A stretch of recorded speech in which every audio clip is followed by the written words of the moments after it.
You want to move the ladder?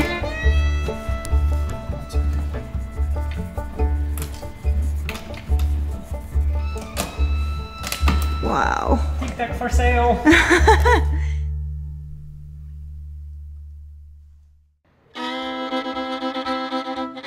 I'm Maya and this is Aladino.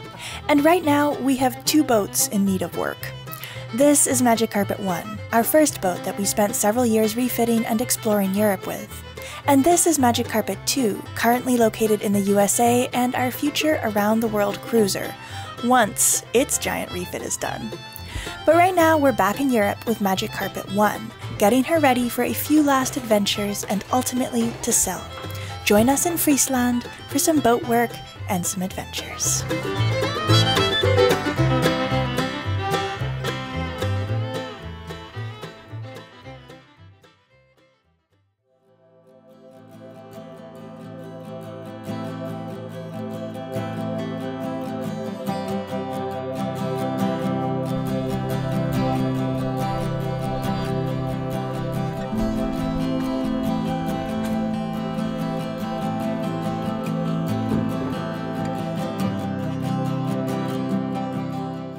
A teak deck on a classic yacht is a beautiful thing. Elegant to the eye and comfortable underfoot, it's a much coveted feature, but an older teak deck can also come with a whole host of problems. Teak decks 45 years ago were almost exclusively screwed down, and that means hundreds of different ways for water to get into a deck.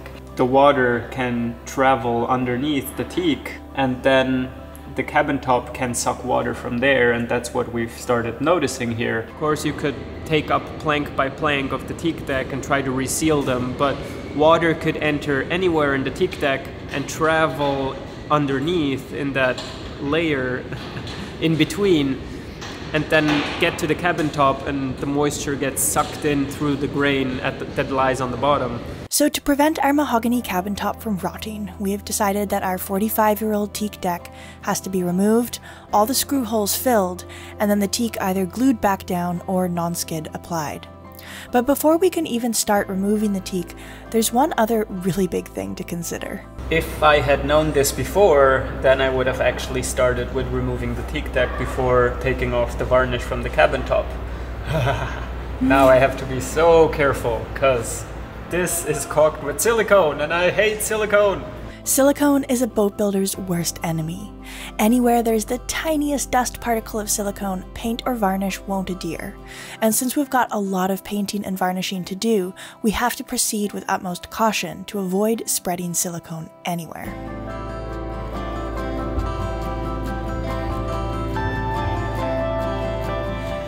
So I'm kind of cursing our former selves at the moment. If you remember, when we were locked down in Chalon-sur-Saône, we replaced many of the bungs that were coming out or were old or were broken.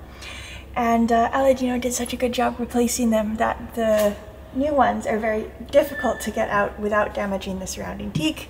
And of course I don't want to damage the surrounding teak because there is a high likelihood that we will use it again.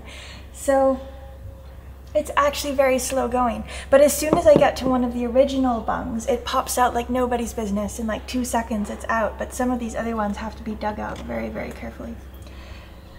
But it's a small boat, which I'm thankful for that. Some of you may be wondering why we only just decided to do the teak decks now, rather than when we pulled the boat out of the water a year ago and removed the varnish. Well, honestly, we were debating it then. We knew that the teak was causing problems, but we hadn't made up our minds yet if we were going to do anything about it, because it is a big job. But ultimately, we've decided that it's worth it. There's just no point applying beautiful new varnish to the cabin top, only to quickly have damp, dark spots appear from water trapped beneath the teak deck. So yes, going from one boat refit to another is a bit strange, and I know many of you think we're crazy. Actually, even I think we're crazy, but that's just what we're doing right now. We know it will pay off with some beautiful last adventures on Magic Carpet 1, and ultimately an epic around-the-world voyage on Magic Carpet 2. This is a long-term dream, and in the meantime, we're pretty content, taking time to ourselves to enjoy life, eat good food, and watch the sunset.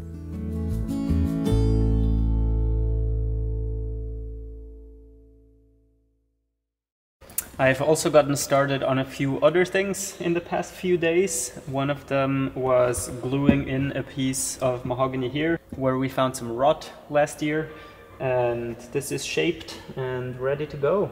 Another thing is cracks, splits in the mahogany cabin top that happens. It's solid mahogany, it's not plywood, so it does flex and work, and especially around the screw holes that hold the window frames in place. So I took the router that Hub lent us kindly, thanks Hub, and I've done that repair. It is on their way. And meanwhile, until the teak decks are gone and I can focus on varnishing up there, I have many parts which we were able to remove, and these are getting treatment first. So actually I started a few days ago already, but since I am using a system that is new to me, I did it on the inside, which is not visible, in case I would have messed up. So this is not done, this is just started. And now instead that I'm confident and I know how this works, I'm moving on to the visible parts. For the first time I'm using clear penetrating epoxy to start. And that should really waterproof and stabilize the wood. Also, it's a very good primer for the coming layers of varnish. If you do it correctly, the product that we use right now is Smith's epoxy, CPES. It comes with a very nice manual. So read that, I wouldn't have to explain it all then, it's very well written. I am adding 10% of stain into this mix, but always mix whatever you're adding after you've mixed component A and component B of a two-component product. Always stir those first, and then you can add thinner or stain in my case. Actually, both.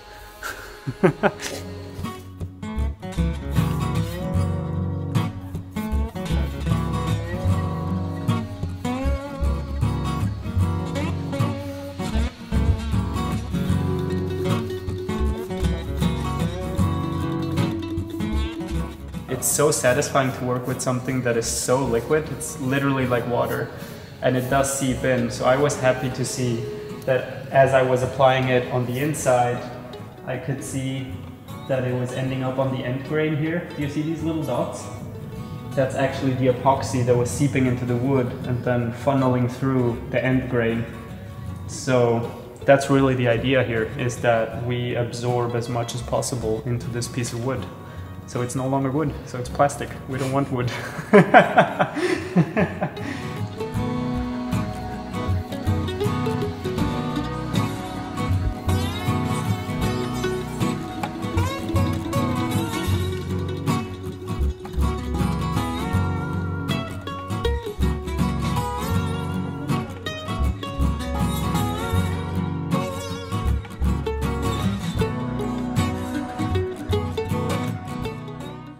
Now is the next day. Things are looking pretty good, but the idea with this clear penetrating epoxy is to really soak the wood. So now I am continuing with a second application.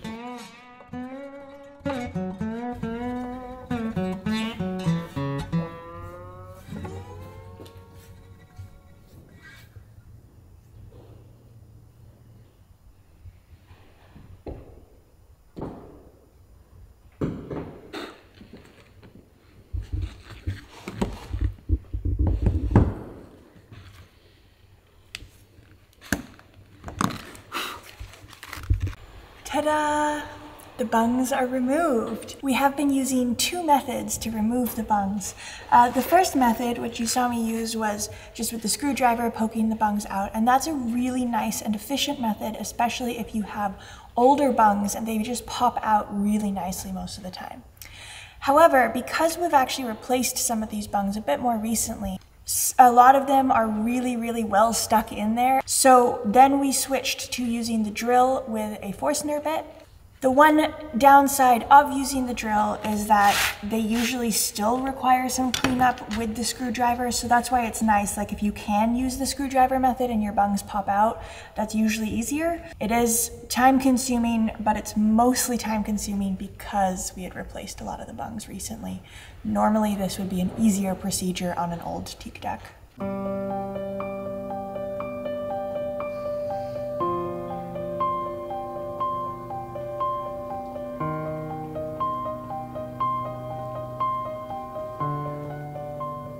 We are getting ready to actually remove the teak deck today.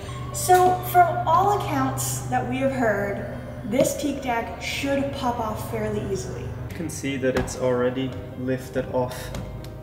Well, that's great. It means that it's not held by anything now, which is exactly what we want. Let's get started. Magic carpet is about to look a whole lot different.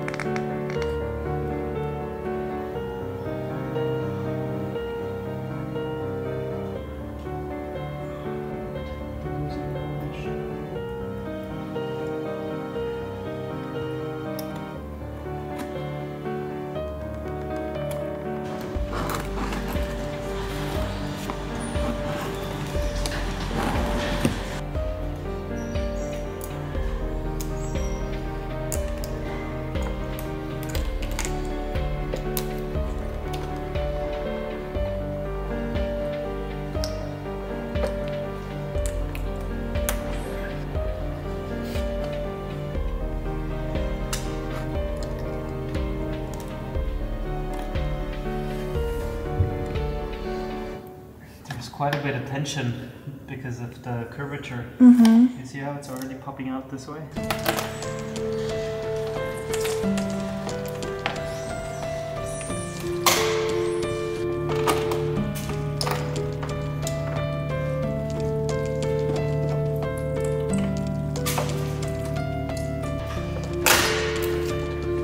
And I think there's one screw that's still in over here. That will pop out. You think so? Because it's turning loose. Oh. So that means it has not enough grip in the fiberglass.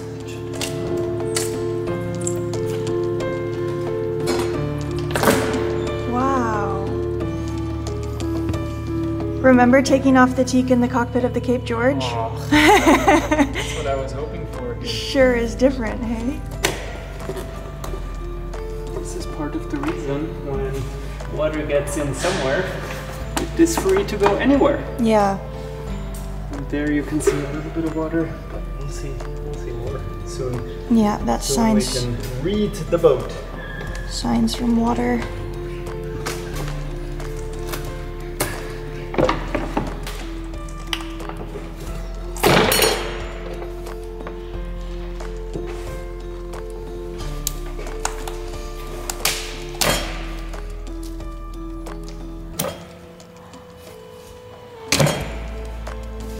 You want to move the ladder?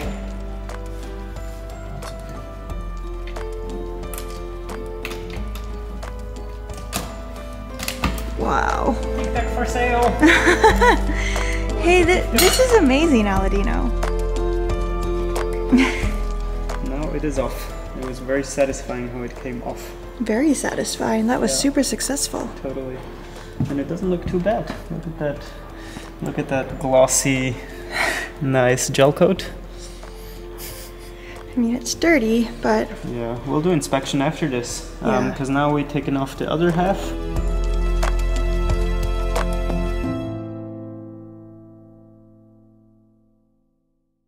So now I cut the seam on this side, but not to interfere.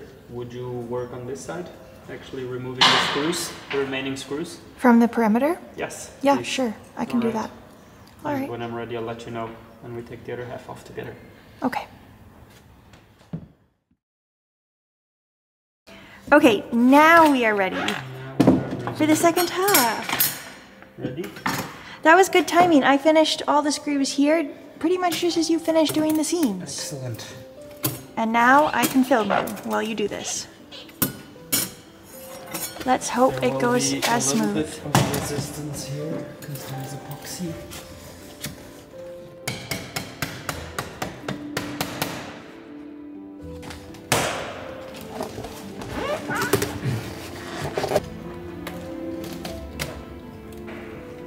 Damn, there's tension. I'm trapped underneath.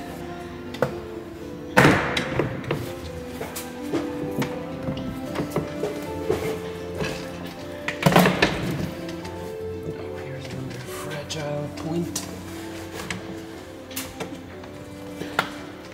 A fragile point because that's, oh, it's also maybe sealed a bit better there. And the big hole. There we go. Oh, nice. Ugh, so much silicone. Swimming in silicone. My worst nightmare. One more of these, bang bang. I'll shut you down.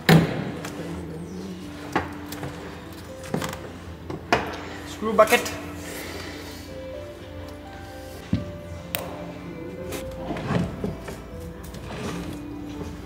Wow, check that out. How does it feel? Solid. I mean, emotionally. Oh. I don't know. Pretty good actually. Because this is just one of those underlying issues that has always been in the back of my mind. Of how is it underneath? Is it leaking? How much water is there? So that's not answered yet, but that's what we're about to do. So yeah, as pretty as they are, in a way I'm also happy to know the full condition now, do a full inspection. And maybe say goodbye to this. Sometimes it's good. Yeah. We'll see. Yeah.